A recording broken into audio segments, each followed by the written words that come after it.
জানিয়ে দেব এই মুহূর্তে হাতে পাওয়া সর্বশেষ গুরুত্বপূর্ণ আপডেট বাংলা সংবাদ। শুরুতেই থাকছে, আওয়ামী লীগের লোকজন এত কুকর্ম করেছে যে তারা বন জঙ্গলেও আশ্রয় পাচ্ছেন না। বাংলাদেশ জামায়াতে ইসলামীর আমির ডাক্তার শফিকুর রহমান বলেছেন, আওয়ামী লীগের এমপি মন্ত্রী সহযোগীরা এত বেশি কুকর্ম করেছে যে তারা এখন বন জঙ্গলেও আশ্রয় পাচ্ছে না, এখন খালে বিলে লুকিয়ে থেকেও রেহাই পাচ্ছে না। ইতিমধ্যেই তাদের অনেকের পাপের বিচার শুরু হয়ে গেছে। এবারে জানাবো, দীপুমণি আবারও 4 দিনের রিমান্ডে।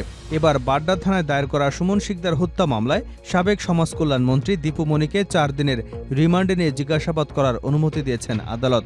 ঢাকার চিফ মেট্রোপলিটন ম্যাজিস্ট্রেট আদালত আজ শনিবার আদেশ দেন। জানাবো, ভারতে পালানোর সময় মারা গেছেন বাংলাদেশের ছাত্রলীগের সাবেক সাধারণ সম্পাদক ইসহাক আলী পান্না খান।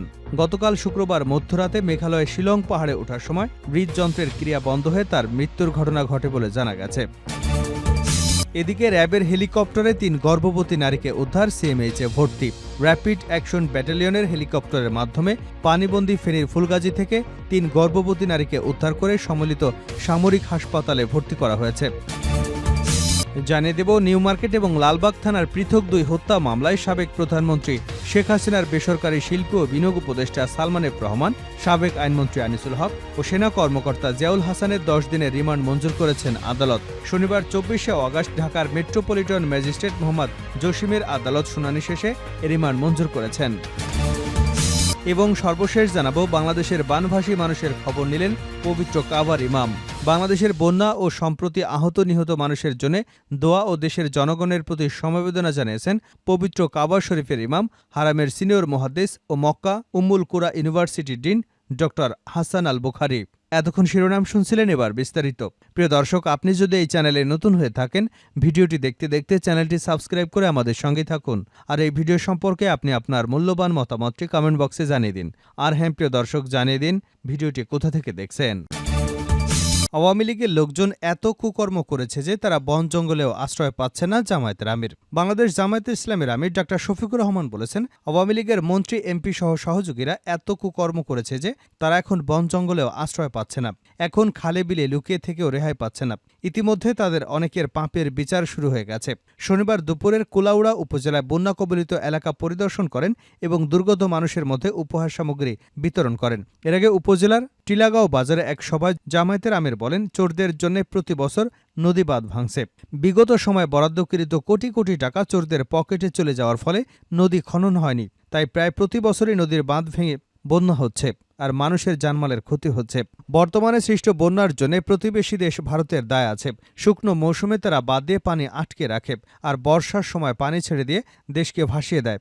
এটা তাদের চলতে দেওয়া হবে না। প্রয়োজনে আন্তর্জাতিক আদালতে এ ব্যাপারে যাওয়া হবে, কারো জমিদারি চলবে না, বলেন তিনি। জামায়াতের আমির আরও বলেন, 18 কোটি মানুষের বাংলাদেশ একটি সম্প্রীতির দেশ। এখানে হিন্দু, বৌদ্ধ, খ্রিস্টান সহ সকল ধর্মের মধ্যে সম্প্রীতি রয়েছে। কোনো অপশক্তি এই সম্প্রীতি বিনষ্ট করতে পারবে না। সংখ্যাগুরু সংখ্যালঘু বলে জাতিকে বিভক্ত করা যাবে না। আমরা সকলে মিলে এ দেশটাকে নতুন করে গড়ে তুলব, বলেন তিনি। জামায়াতের আমির আরও বলেন, 5ই অগাস্ট হিমালয় পর্বত কিভাবে ধসে পড়ল, কিভাবে পরিবর্তন হলো, আমরা বলি আল্লাহর ইচ্ছায় সবকিছু সম্ভব হয়েছে। তিনি বলেন, আওয়ামী লীগের মন্ত্রী এমপি এবং সহযোগীরা এত কুকর্ম করেছে যে তারা বন জঙ্গলেও আশ্রয় পাচ্ছে না, এখন খালে বিলে লুকিয়ে থেকেও রেহাই পাচ্ছে না। ইতিমধ্যে তাদের অনেকের পাপের বিচার শুরু হয়েছে, আগামীতে আরও হবে। দীপুমণি আবারও 4 দিনের রিমান্ডে। এবার বাড্ডা থানায় দায়ের করা সুমন শিকদার হত্যা মামলায় সাবেক সমাজ কল্যাণ মন্ত্রী দীপুমণির 4 দিনের রিমান্ড দিয়েছেন আদালত। ঢাকার চিফ মেট্রোপলিটন ম্যাজিস্ট্রেট আদালত আজ শনিবার এ আদেশ দেন।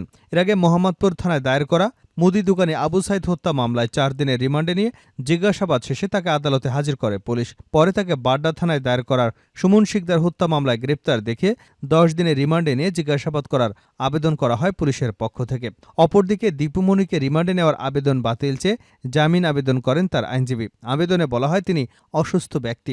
রাষ্ট্রপক্ষ থেকে বলা হয়, দীপুমণিকে প্রথম যেদিন আদালতে আনা হয় সেদিন চাঁদপুর থেকে লোকজন আদালত চত্বরে এসেছিলেন, তাকে নানাভাবে হেনস্থা করেন। তিনি শিক্ষা ব্যবস্থা ধ্বংস করেছেন। উভয় পক্ষের শুনানি নিয়ে আদালত দীপুমণিকে আবার 4 দিনের রিমান্ডে নেওয়ার আদেশ দেন। 19 আগস্ট রাতে রাজধানীর বারিধারা থেকে দীপুমণিকে গ্রেপ্তার করে পুলিশ। পরদিন তাকে মুদি দোকানি আবু সাইদকে গুলি করে হত্যার মামলায় গ্রেপ্তার দেখানো হয়। ভারতে পালানোর সময় মারা গেছেন বাংলাদেশ ছাত্রলীগের সাবেক সাধারণ সম্পাদক ইসহাক আলী খান পান্না। গতকাল শুক্রবার মধ্যরাতে মেঘালয়ের শিলং পাহাড়ে ওঠার সময় হৃদযন্ত্রের ক্রিয়া বন্ধ হয়ে তার মৃত্যু ঘটে বলে জানা গেছে। শনিবার ভারতের কলকাতায় অবস্থানরত পান্নার এক ঘনিষ্ঠজন গণমাধ্যমকে তার মৃত্যুর বিষয়টি নিশ্চিত করেছেন। নাম প্রকাশে অনিচ্ছুক ওই ব্যক্তি জানান, আওয়ামী লীগ সরকার পতনের পর পরিবর্তিত পরিস্থিতিতে বেশ কিছুদিন আত্মগোপনে থেকে ভারতে পালাতে চেয়েছিলেন ইসহাক আলী খান পান্না। সীমান্ত পার হয়ে শুক্রবার রাত 12টায় মেঘালয়ের রাজধানী শিলংয়ের একটি পাহাড়ে ওঠেন তিনি। পাহাড় পার হয়ে ওপারে যাবার চেষ্টা করার সময় হৃদরোগে আক্রান্ত হন পান্না। এতেই তার মৃত্যু ঘটে। র্যাবের হেলিকপ্টারে 3 গর্ভবতী নারীকে উদ্ধার, সিএমএইচে ভর্তি। র্যাপিড অ্যাকশন ব্যাটালিয়নের হেলিকপ্টারের মাধ্যমে পানিবন্দী ফেনীর ফুলগাজী থেকে 3 গর্ভবতী নারীকে উদ্ধার করে সম্মিলিত সামরিক হাসপাতালে ভর্তি করা হয়েছে। শনিবার বিকেলে র্যাবের legal and media wing senior সহকারী আনোমা ইমরান খান এ তথ্য নিশ্চিত করেছেন। তিনি বলেন, ফেনীর ফুলগাজী থানার গাবতলা সীমান্তবর্তী এলাকার পানিবন্দী 3 জন সন্তান সম্ভবা নারীকে উদ্ধারের খবর আসে। এমন সংবাদের ভিত্তিতে র্যাবের হেলিকপ্টারের মাধ্যমে তাদের উদ্ধার করে কুমিল্লা সিএমএইচে স্থানান্তর করা হয়েছে। এদিকে শুক্রবার একজন প্রসূতি এবং 2 জন নবজাতককে হেলিকপ্টারে উদ্ধার করে অক্সিজেন সাপোর্ট দেওয়ার মাধ্যমে নিরাপদ স্থানে পৌঁছে দেয় র্যাব। এছাড়া নারী এবং শিশু, বৃদ্ধাসহ পানিবন্দীদের হেলিকপ্টারের মাধ্যমে উদ্ধার করে নিরাপদ স্থানে স্থানান্তর করছে RAB. Senior ASP Imran Khan বলেন, পানিবন্দী অনেক মানুষ ত্রাণ পাচ্ছিলেন না। এ ধরনের অসহায় মানুষদের খুঁজে বের করে র্যাবের পক্ষ থেকে ত্রাণ সহায়তা দেওয়া হচ্ছে।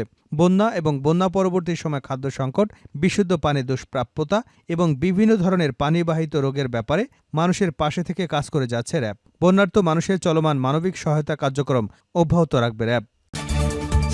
সালমান, আনিসুল, জিয়াউল 10 দিনের রিমান্ডে।